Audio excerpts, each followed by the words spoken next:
We provide you the platform to turn your dreams into reality. Give wings to your aspirations with KR Mangalam University. Iran, Israel और America की जंग को लेकर पूरे मध्य पूर्व में तनाव की स्थिति है और इस तनाव का असर अब भारत में भी देखने को मिला है। दरअसल अगर बात करें आवास बिक्री के क्षेत्र में तो यहां पर भी इसका नेगेटिव परिणाम देखने को मिला।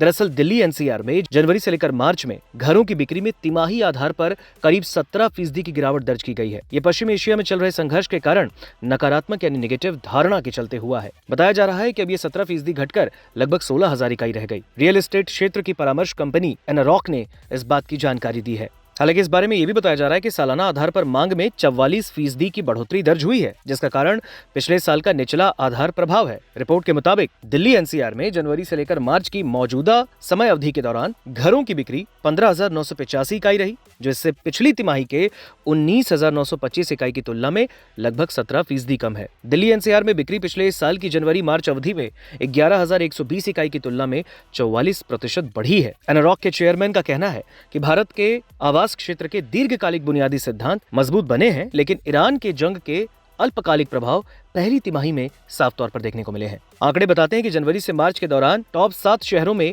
घरों की बिक्री सालाना आधार पर 9% बढ़ी, जबकि पश्चिम एशिया के संकट की वजह से बिक्री में 7% की गिरावट भी आई।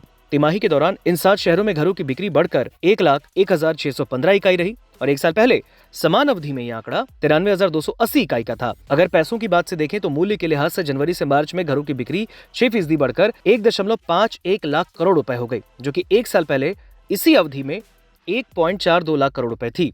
अगर इन 7 प्रमुख शहरों को बताएं तो इसमें मुंबई महानगर क्षेत्र, एमएमआर, दिल्ली एनसीआर, हैदराबाद, बेंगलुरु, पुणे, चेन्नई और कोलकाता आते हैं। रियल एस्टेट कंसल्टेंट एनारॉक के मुताबिक जनवरी मार्च तिमाही में एनसीआर में घरों की बिक्री 15,985 यूनिट रही है, जो अक्टूबर दिसंबर 2025 के 19,250 यूनिट की तुलना में 17% कम है। एनसीआर में बिक्री पिछले साल की समान अवधि की 11,120 यूनिट की तुलना में 44% बढ़ी, जैसा हमने आपको बताया। एनारॉक के चेयरमैन का कहना भी है कि भारत के आवासीय क्षेत्र की दीर्घकालिक बुनियाद मजबूत अब भी बनी है, लेकिन उन्होंने बताया है कि युद्ध के कारण पैदा हुई अनिश्चितता ने लोगों को घरों के खरीदने के इरादों को प्रभावित जरूर किया है।